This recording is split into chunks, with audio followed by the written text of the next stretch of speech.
Déjà, Claire Mauriac, elle est essentielle dans la construction de François Mauriac en tant qu'enfant, déjà, en tant qu'homme et en tant qu'écrivain, puisqu'il était malheureusement orphelin de père, donc c'est elle qui l'a élevé, mais dans la fratrie, vu qu'il est le dernier enfant, il y a 5 enfants, lui c'est le 5e et c'est celui qui malheureusement n'a aucun souvenir de son père. Donc il a une place à part aussi dans les 5 enfants et il a une relation unilatérale avec cette mère. Donc elle est obligée quelque part, quand elle perd ce mari qu'elle aime énormément, de verrouiller quelque chose en elle. Et moi j'y ai vu une des premières héroïnes de Mauriac, où il s'attache souvent à montrer des âmes un peu tourmentées, qui renoncent à une part d'elles-mêmes. Et Claire Mauriac renonce effectivement à une grande part d'elle-même, parce qu'elle ne se remariera jamais, elle va être veuve pendant plus de 40 ans. Et c'est sans doute ce qui va lui donner cette attitude dans laquelle on l'enferme souvent, c'est-à-dire une femme très stricte, un peu froide. Et moi, je cherchais derrière ça un lien tendre entre elle et ses enfants, et entre elle et son dernier enfant, donc François Mauriac. Donc je pense qu'elle nous dit aussi beaucoup de la sensibilité qu'aura son fils, quoi. Au départ, j'avais l'idée depuis plusieurs années même, qui me trottait en tête. J'avais envie de connaître mieux cette femme. J'avais le sentiment même qu'elle m'avait appelée, même si ça fait un peu illuminé de dire ça.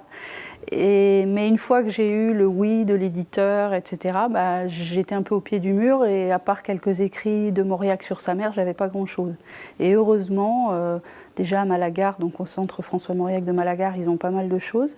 Et surtout à la bibliothèque municipale, ils ont beaucoup de lettres d'elle à tous ses enfants, donc pas simplement François. Mais à François, il y a à peu près 300 lettres entre elle et son fils. Et il y a aussi beaucoup d'autres documents sur le père aussi que j'ai découvert dans ce travail. Donc tout s'est merveilleusement enchaîné en fait pendant les 9 mois qui ont été la gestation de ce livre. Il y a quelques échanges au début des premiers écrits de Mauriac, où on sent que, contrairement à ce qu'on dit aussi, on la présente souvent comme une mère castratrice. En fait, elle le laisse tout à fait écrire ce qu'il veut.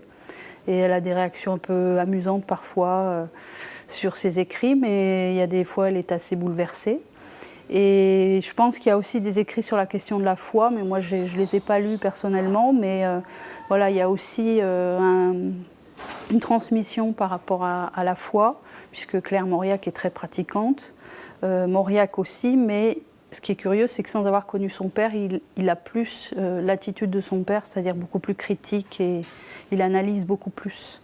Donc à la fois, j'ai découvert aussi le père, et du coup, j'ai trouvé que François Mauriac, c'est d'ailleurs la question à laquelle j'ai essayé de répondre, qui il aurait été si son père avait vécu, et si éventuellement sa mère avait disparu aussi, mais si son père avait vécu. Et je pense qu'il aurait été sensiblement le même, parce qu'il y a beaucoup de choses de son père en lui.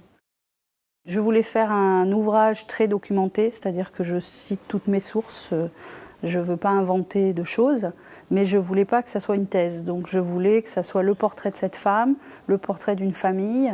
D'ailleurs, j'ai complètement oublié que je lisais des lettres de François Mauriac. Pour moi, c'était un fils face à sa mère. Et le portrait d'une ville, parce que j'ai trouvé que cette famille, qui au départ est une famille de marchands pas forcément très fortunés, mais qui va grandir en fortune parce que ce sont des grands travailleurs qui accumulent aussi de l'argent grâce à cela, c'est un parallèle avec la ville de Bordeaux qui devient de plus en plus monumentale, bourgeoise, parce qu'au moment où naît cette Claire Mauriac, la ville a encore des rues médiévales, sombres, et puis on va créer des grandes avenues, voilà, donc c'est aussi le portrait de la ville. Et je me suis attachée à me servir de documents de l'époque pour chaque phase de mon histoire, que j'ai cherché sur Gallica en particulier, la Bibliothèque nationale de France, des manuels de l'époque, pour vraiment me plonger comme dans un film en fait, et être immergée dans ce que vivaient ces gens.